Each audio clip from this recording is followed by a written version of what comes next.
pouquinho da questão do Acordo de Paris, que é alguma coisa que me remete a alguma coisa mais recente. 2015, vocês devem ter ouvido falar que da Convenção do Clima foi firmado esse novo acordo climático, né? O Acordo de Paris, e que tem como um dos seus objetivos limitar o aumento da temperatura média global a bem abaixo de 2 graus Celsius, enquanto buscando atingir 1,5 grau até o final desse século, relativo aos níveis pré-industriais, né? O que isso significa, né? Bom, na verdade, naquela ocasião em que foi firmado, 2015, dezembro, a ciência já tinha evoluído muito, porque esses valores eles não foram trazidos à mesa de graça. Ninguém tirou do bolso, olha, vai ser 2, e por que vai se perseguir 1,5, né? Na verdade, os relatórios anteriores do IPCC, nesse painel intergovernamental sobre mudança do clima, já indicava, já projetava, né, os riscos de impactos para os sistemas humanos e sistemas naturais, com diversos níveis, né, de temperatura, né? E não se conhecia muito o que ia acontecer em termos de impacto, o que se poderia projetar em termos de impacto com 1,5. Foi daí que saiu da conferência uma solicitação, um convite para o IPCC, fazer, então, um relatório especial sobre aquecimento global de 1,5 graus Celsius, né? E que trouxe aí algumas considerações muito importantes, né? Então, esse relatório ele foi feito rápido, ele foi trazido para aprovação dos 195 países membros, né, que tem que aprovar esse relatório por consenso, e trouxe alguns resultados que foram interessantes. Primeiro, né, o primeiro resultado era que, hoje, a contribuição antrópica para a mudança do clima já é de 1 grau Celsius, está entre 0,8 e 1,2, com uma probabilidade acima de 66%. Né? Essas coisas elas não são rigorosamente determinísticas, elas têm essa questão de você estar colocando no intervalo de confiança. O segundo resultado, que foi interessante, é que se dizia que as emissões passadas, né, não tinham comprometido o planeta a estar numa trilha de 1,5 graus Celsius, ou seja, indicava que ainda se tinha uma janela, ou ainda se tem uma janela de ação que permitirá, então, você limitar o aumento da temperatura média global até o final desse século a 1,5. Porém, ele diz, interessante que ele não falou que era possível, ele falou que não era impossível. Então, tem umas questões de linguagem assim, que eu acho interessante. Mas ele falou também que, para se chegar a esse limite de temperatura, isso iria requerer mudanças, transformações, né, sistêmicas, ou seja, em todas as áreas da sociedade, todas. Aí você está falando de reduções dramáticas, né, extremamente ambiciosas, de emissões de gases de efeito de estufa no setor de energia, no setor dos processos industriais, agricultura, uso da terra, resíduos, né, que são as áreas que a Convenção trabalha, né? Então, quando essa solicitação do IPCC, quando a Convenção convidou o IPCC para fazer esse relatório, e o IPCC aceitou, ele falou, olha, a gente vai aceitar, porque o convite ele veio para se identificar os impactos de um aquecimento global de 1,5, coisa que o IPCC fez, acessando a literatura global de todo mundo, porque ele não faz pesquisa, né? Ele faz uma avaliação de toda a literatura, olha para a evidência que tem e usa até uma linguagem de calibração, né? Às vezes ele fala, olha, isso aí é virtualmente certo que... Então, aí você já pode dizer que, como é virtualmente certo também, a contribuição humana para a mudança do clima, né? Não tem dúvida disso. Nem sempre foi assim, mas hoje não existe dúvida disso. Então, a questão é se existe um problema que é causado pelo homem, o homem também pode ajudar a mitigar esse problema, ou a resolver esse problema, né? Então, quando esse convite veio para o IPCC, ele falou, tudo bem, impactos, e falaram também, e como é que se chega a 1,5 em termos de emissões? Quais seriam as potenciais trajetórias de emissões que poderiam nos levar a 1,5 até o final do século, né? Não existe só uma maneira. Que maneiras seriam essas? Então, quando o IPCC recebeu esse convite, ele falou, não, tudo bem, só que os mesmos países, 195 países, resolveram, então, dizer que esse relatório teria que ser feito no contexto do desenvolvimento sustentável, em esforços de erradicação de pobreza, redução de desigualdades. Você entrou com uma componente social extremamente grande que não tinha ainda permeado os relatórios anteriores do IPCC. Né? Você trouxe muito cientista social para essa discussão, começou a falar de equidade, você começou a trazer uma linguagem muito nova. Bom, então, quando se coloca à mesa, quando o IPCC fez esse relatório, ele identificou também, pela literatura, que se somássemos todos os esforços que os países identificaram que fariam até 2025, até 2030, não levariam a uma trajetória de 1,5. Estaria longe disso. Ele está numa trajetória de 3 graus Celsius. E 3 graus Celsius já traz umas complicações extremamente grandes. Né? Então, por isso que se buscava, nessa Conferência das Partes, trazer, ou seja, os países colocassem ambições maiores à mesa. E é interessante que você vê que essas ambições elas vêm dos países que são mais vulneráveis, dos países, inclusive, mais pobres, né, que se veem extremamente afetados pela mudança do clima. Eles colocam ambição. Mas quem deveria colocar ambição, não coloca ambição. Né? Então, esse é um fato. E espera-se que isso se mude. O ano que vem é o primeiro ano de implementação do Acordo de Paris, a gente espera que essa figura mude. Né? Inclusive o Brasil. Né? Mas, enfim, não vamos entrar nesse particular, por enquanto, depois vocês podem fazer perguntas se vocês quiserem. Então, quando a gente olha a questão do relatório de 1,5, ele fez a comparação entre os riscos projetados, né, de impactos a 1 grau, ou seja, aonde nós já estamos hoje, a 1,5 e a 2. Né? E outros relatórios que saíram depois, o ano passado, já mostram aí impactos para aumentos de temperatura maiores do que 2. Mas era importantíssimo se ver que já a 1 grau Celsius já se tem riscos moderados, né? De aumento, por exemplo, na questão de escassez de água em zonas áridas. Você tem aí a questão de erosão do solo, perda de vegetação, a questão de danos por queimadas, você tem a questão da degradação das áreas de permafrost, né? Você tem a degradação das áreas de zona costeira, e você tem aí um declínio também, principalmente nas zonas tropicais, da produtividade agrícola. Né? Isso é projetado. Isso é onde nós estamos hoje. Risco moderado.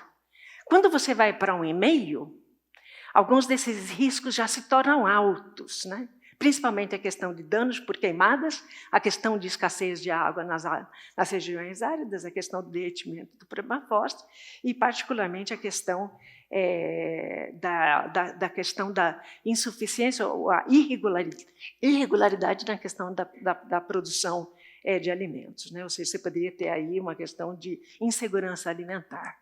Isso a 1,5, o risco já é alto. A 2, o risco é muito alto. E particularmente por conta da questão do derretimento aí do permafrost. E você já tem assim, implicações muito importantes, muito significativas.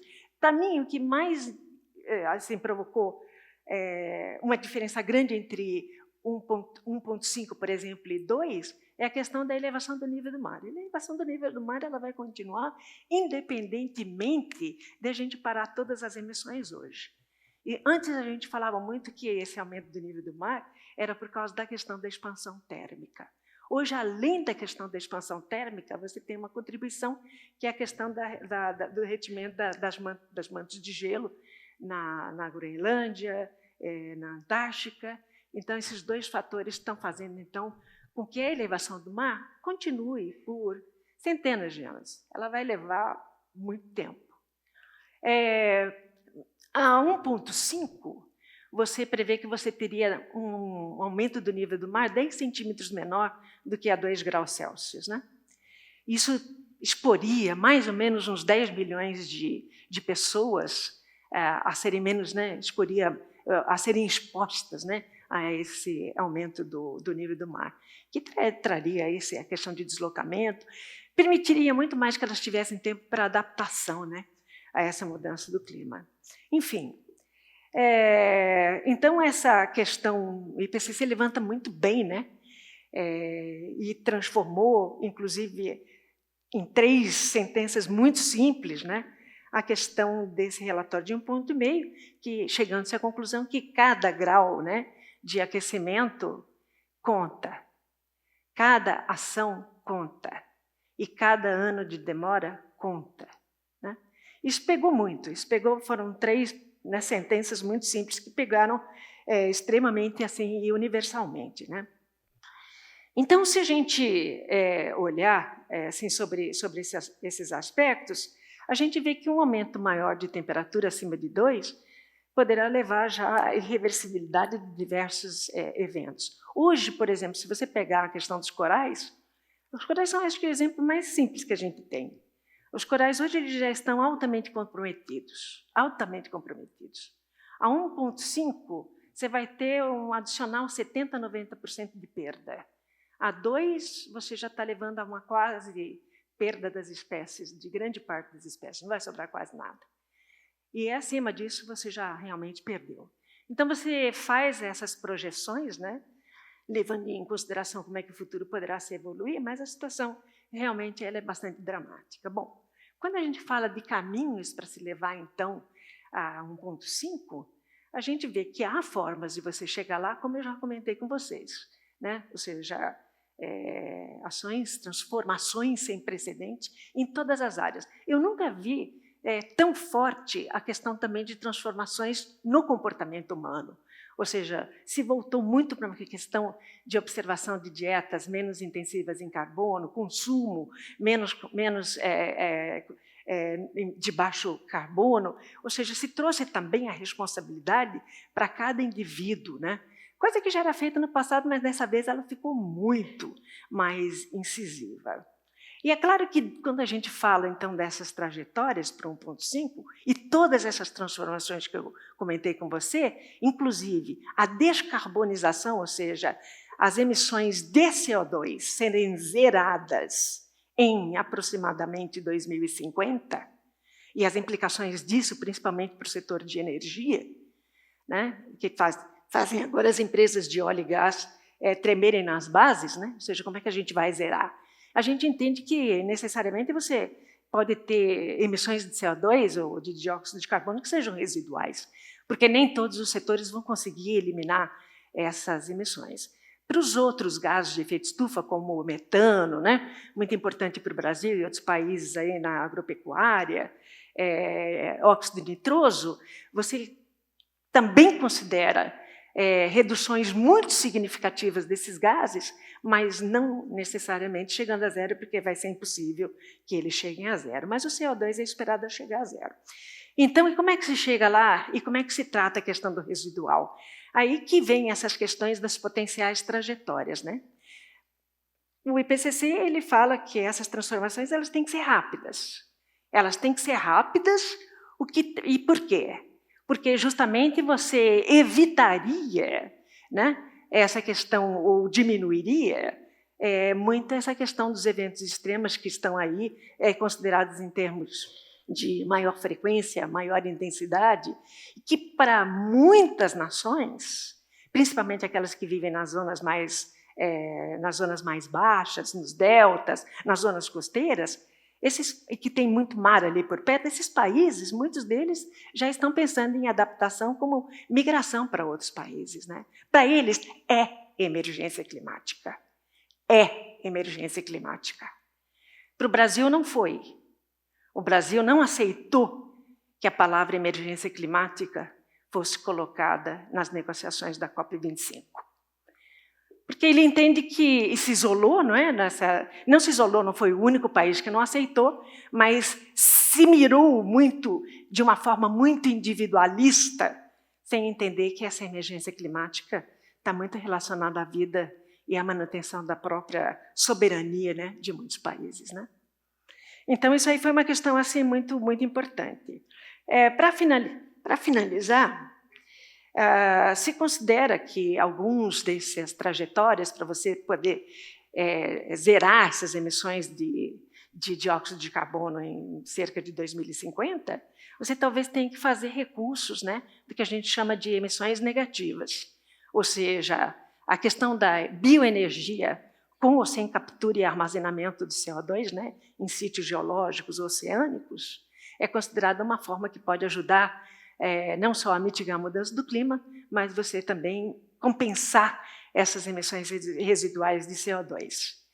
Outras formas são um pouquinho mais complicadas. Se fala de modificação da radiação solar, como, por exemplo, você ter a dispersão de alguns sulfatos, né, na atmosfera que impeçam a radiação solar de chegar na superfície e ser, então, mandada de volta para a atmosfera sem que a radiação chegue na Terra. Então, existem aí elementos, né, que estão sendo projetados no caso de você não reduzir rapidamente essas emissões de CO2, que ainda tem uma grande incerteza científica, né? E que está levando assim, os pesquisadores a dizer que nós não conhecemos os potenciais impactos de tecnologias e opções, fertilização de oceano e outras coisas mais que estão sendo colocadas à mesa para ajudar você a poder chegar no 1.5, né? É claro que existem formas mais rápidas de se fazer isso, mas são complicadas, é claro que são. Meu tempo está esgotado. Termino dando uma mensagem de que o Brasil, né, poderia buscar oportunidades também, né? A questão da bioenergia ela foi colocada muito forte no relatório de 1.5 como uma forma de ajudar a mitigar e a chegar em emissões negativas. O Brasil poderia explorar isso de uma maneira maior, mostrando que poderia fazer isso de uma forma sustentável, sem colocar em risco, né, a degradação da terra, a questão de risco hídrico, a questão de insegurança alimentar. Então, acho que são temas, né, que a gente teria que discutir mais a fundo para ver se a gente consegue não só identificar os desafios, mas identificar também as oportunidades e nichos que cada país poderia ter e ajudar a gente a chegar num limite de temperatura que traga os mínimos danos possíveis para a humanidade. E eu termino aqui e as perguntas depois a gente... Tá, obrigada.